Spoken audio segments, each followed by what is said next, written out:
Assalamualaikum warahmatullahi wabarakatuh. Hamdan syukran ala nikmatillah wa sholli wa sallim ala rasulillah, amma ba'du. Sahabat channel ABM TV yang dirahmati Allah Subhanahu wa taala, kini pengamalan sholawat sangat dianjurkan karena merupakan zikir yang mana mengungkapkan rasa cinta kepada Rasulullah Shallallahu Alaihi Wasallam. Nah, ada beberapa orang yang rajin bersholawat, kemudian Allah memberikan keajaibannya. Di sini ada 5 kisah, yang mana kisah ini mempunyai kelebihan, yaitu orang yang selalu bersolawat kepada baginda Nabi. Yang pertama tentang seorang nelayan yang gemar sekali bersolawat. Namun solawatnya kurang tepat karena mungkin ia teringat ayat Al-Quran surah Al-Ahzab ayat 56, yang artinya sesungguhnya Allah dan malaikat-malaikatnya bersolawat kepada Nabi. Hai orang-orang yang beriman, bersolawatlah kamu untuk Nabi dan ucapkanlah dalam penghormatan kepadanya. Dia pun bersolawat selama berpuluh-puluh tahun dengan ribuan kali bacaan setiap harinya. Suatu ketika ia lagi asyik merajut jalanya yang robek dan kusut di bibir pantai, sembari membenarkan jalanya, si nelayan pun asyik bersolawat. Solawat itu didengar rombongan para ustadz yang akan menaiki kapal untuk menyeberang ke seberang pulau. Salah seorang ustadz tersebut menegur kepada nelayan dengan berkata, "Wahai nelayan, solawat yang kau baca itu keliru, bukan solo tapi soli yang benar." Dengan tersenyum, nelayan itu berterima kasih kepada ustadz karena telah menasihatinya. Rombongan ustadz itu pun pergi dengan perahu besar yang ditumpanginya. Namun beberapa saat setelah rombongan ustadz itu pergi, nelayan lupa apa yang ustadz katakan tadi tentang bacaan solawat. Apakah solo atau soli? Ungkap nelayan. Dia pun mengejar rombongan ustadz yang sudah berada di lautan lepas sambil berteriak memanggil, "Ustadz, Ustadz, yang benar itu solo atau soli? Saya lupa lagi." Nelayan itu mengejar dengan berjalan serta berlari di atas air. Ustadz itu kaget dan tercengang melihat kebesaran Allah Subhanahu wa taala dan kedahsyatan salawat atas kekasih Allah yang diberikan kepada hambanya, yaitu nelayan. Sang ustadz itu pun membalas, "Buat engkau mau solo atau soli, bebas Pak Tua, makom engkau jauh lebih tinggi daripada kami." Semua minta maaf kepada nelayan itu, termasuk ustadz. Dan yang kedua adalah kisah pemabuk yang ditinggikan derajatnya berkah membaca sholawat. Kisah ini disampaikan oleh Syekh Muhammad Nawawi Al-Bantani dalam kitabnya yaitu Tanqihul Qaul, mengutip cerita ini dari sebagian kaum sufi. Diceritakan salah seorang tokoh sufi memiliki tetangga yang pemabuk, berada dalam taraf di luar kewajaran. Bahkan si pemabuk itu tidak bisa membedakan sekarang, besok, atau kemarin. Dia hanyut dalam minuman keras. Pemabuk ini berulang kali diberi nasihat oleh sang sufi agar bertaubat, namun tidak menerimanya. Tetapi dengan kebiasaan mabuk-mabukan yang menakjubkan, saat mabuk tersebut meninggal dunia, dijumpainya oleh sang sufi dalam sebuah mimpi. Ia berada di dalam derajat yang luar biasa mulia. Ia memakai perhiasan berwarna hijau, lambang kebesaran dan kemegahan di surga. Sang sufi terheran-heran mengapa tetangganya yang seorang pemabuk mendapatkan kedudukan semulia ini. Lalu sang sufi bertanya, apa yang menjadi alasan memperoleh derajat yang mulia ini? Kemudian pemabuk menjelaskan ihwal kenikmatan yang dirasakannya. Suatu hari menghindari majelis zikir, lalu mendengar orang alim berkata, barang siapa bersolawat kepada Nabi Muhammad SAW dan mengeraskan suaranya, surga wajib baginya. Lalu orang alim tadi mengeraskan suaranya dengan bersolawat kepada Nabi Muhammad SAW, dan jamaah juga mengeraskan suara seperti yang dilakukan orang alim itu. Kemudian Allah mengampuni semuanya pada hari itu, termasuk pemabuk. Kisah tersebut terang saja bukan hendak menebarkan praktik mabuk-mabukan yang memang diharamkan dalam Islam. Cerita itu sekedar merefleksikan keistimewaan sholawat yang bisa mengantarkan pada samudra kasih sayang dan pengampunan. Yang intinya pemabuk itu setelah mendengar ceramah ustadz itu bertobat, kemudian dia selalu bersholawat kepada Allah Subhanahu wa taala. Dan yang ketiga, kisah orang soleh yang sempat berhenti mengamalkan sholawat Nabi. Suatu zaman terdapat seorang yang cukup soleh, setiap harinya membaca sholawat Nabi. Ia kerap bertemu Rasulullah dalam mimpinya, diperlakukan dengan hangat oleh Rasulullah pada setiap perjumpaannya. Tapi suasana perjumpaan kali ini, dalam mimpinya melihat Rasulullah tidak seperti biasanya. Rasulullah bersikap dingin, Rasulullah tidak menoleh kepadanya dan tidak menyapanya. Wahai Rasulullah, apakah yang mulia sedang murka terhadapku? Ia bertanya dengan susah hati, tidak dijawab oleh Rasulullah SAW.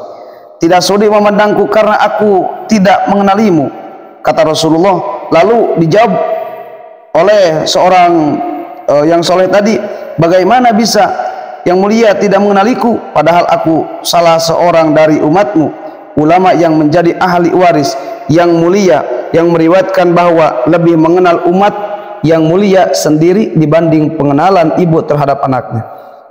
Kembali dijawab oleh Rasulullah, mereka itu benar, hanya saja kau tidak mengingatku melalui sholawat, sementara daya pengenalanku terhadap umatku tergantung pada kekuatan mereka membaca sholawat kepadaku. Ia pun terbangun, hatinya begitu sedih, tetapi ia menyadari sudah sekian bulan ia tidak membaca sholawat. Kemudian bersolawat dalam hatinya, membaca sholawat Nabi sebanyak 100 kali setiap hari.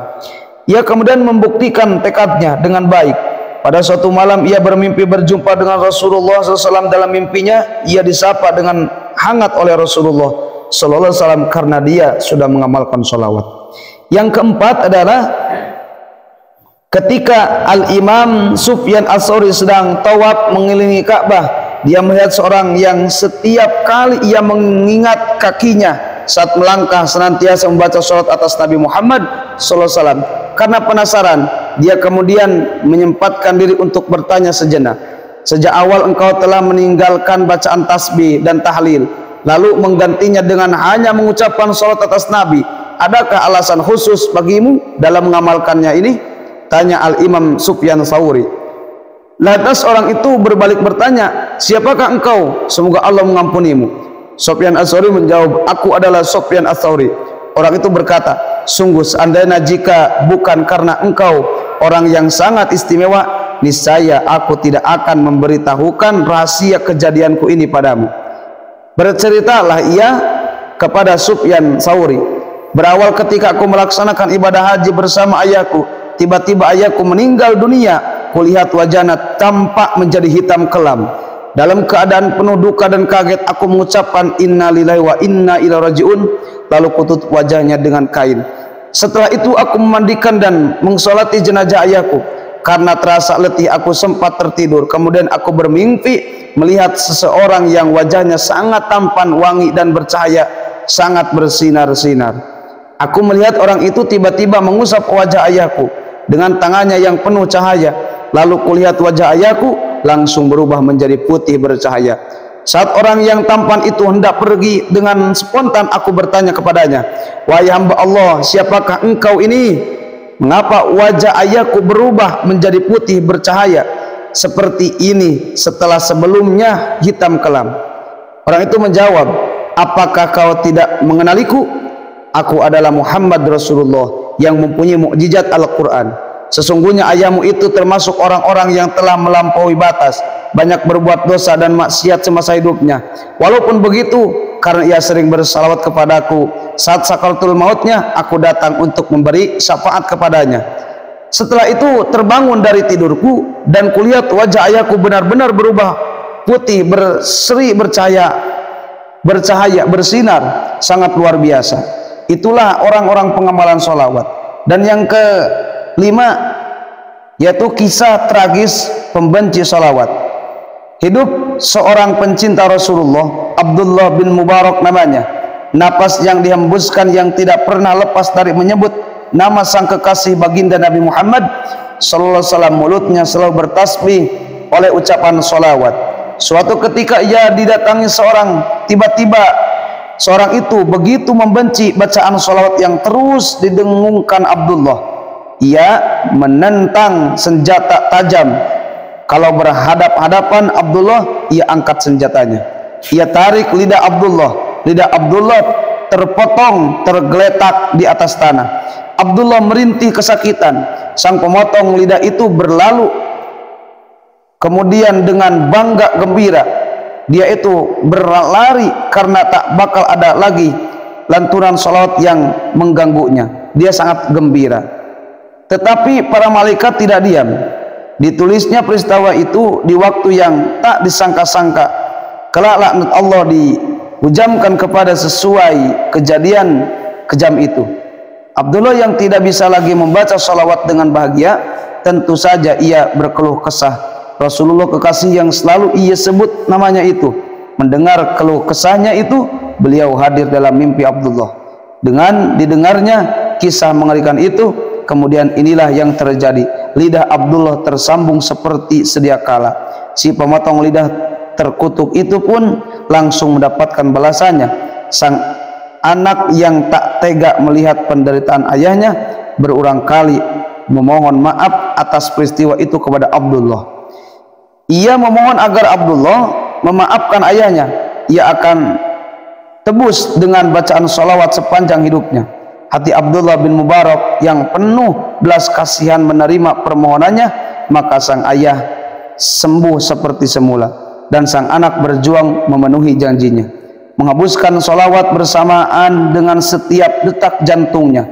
Semoga ikhwan fillah yang dirahmati Allah SWT, dalam kisah ini kita bisa mengambil pelajaran, bisa mengambil hikmah. Mudah-mudahan pembahasan ini bisa bermanfaat bagi kita semua. Amin ya Allah ya rabbal alamin. Dan kita dijadikan sebagai orang-orang yang mencintai Rasulullah sallallahu alaihi wasallam dengan melalui amalan sholawat. Sekian, wassalamualaikum warahmatullahi wabarakatuh.